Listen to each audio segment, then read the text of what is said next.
بسم اللہ الرحمن الرحیم۔ ہر بزرگ، ہر عالم، ہر بڑے عہدے والے کو وقت کا حکمران ظالم ہو، فرعون ہو تو وہ لالچ دیتا ہے تاکہ یہ میرے جیسا ہو جائے، میرے ساتھ مل جائے، مجھے حق بات نہ کہے۔ ایسے ہی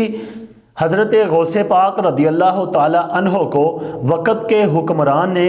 کہا، ملک سنجر کا جو بادشاہ تھا اس نے کہا کہ میں آپ کو نیم روز کا کچھ علاقہ دینا چاہتا ہوں تاکہ آپ وہاں اپنا محل بنائیں، آپ وہاں آ کر میری طرح عیش و عشرت کے ساتھ زندگی گزاریں۔ نیم روز اب افغانستان کا ایک صوبہ ہے، تو آگے سے کوئی عام مولوی اور پیر نہیں تھا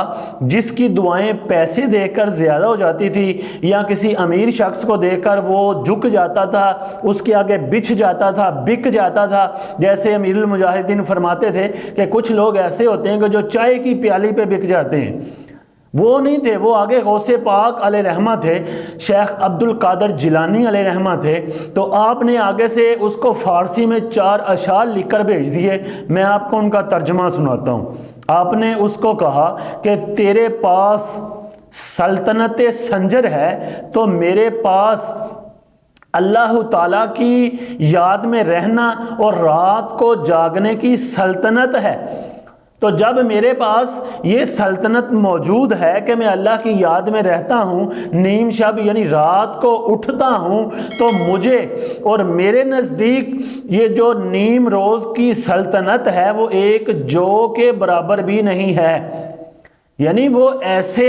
بزرگ اور ایسے صوفی اور ایسے مولوی نہیں تھے جو پیسوں کے لیے بک جاتے، وہ اللہ کی یاد میں رہنے والے تھے اور اپنے مریدین اور اپنے متعلقین کو بھی یہی نصیحت کرتے تھے کہ اللہ کی یاد میں رہنا اور اللہ سے ہی امید رکھنا، کسی بادشاہ کے دروازے پہ نہ جانا۔ اللہ تعالی ہمیں ان کے نقش قدم پر چلائے۔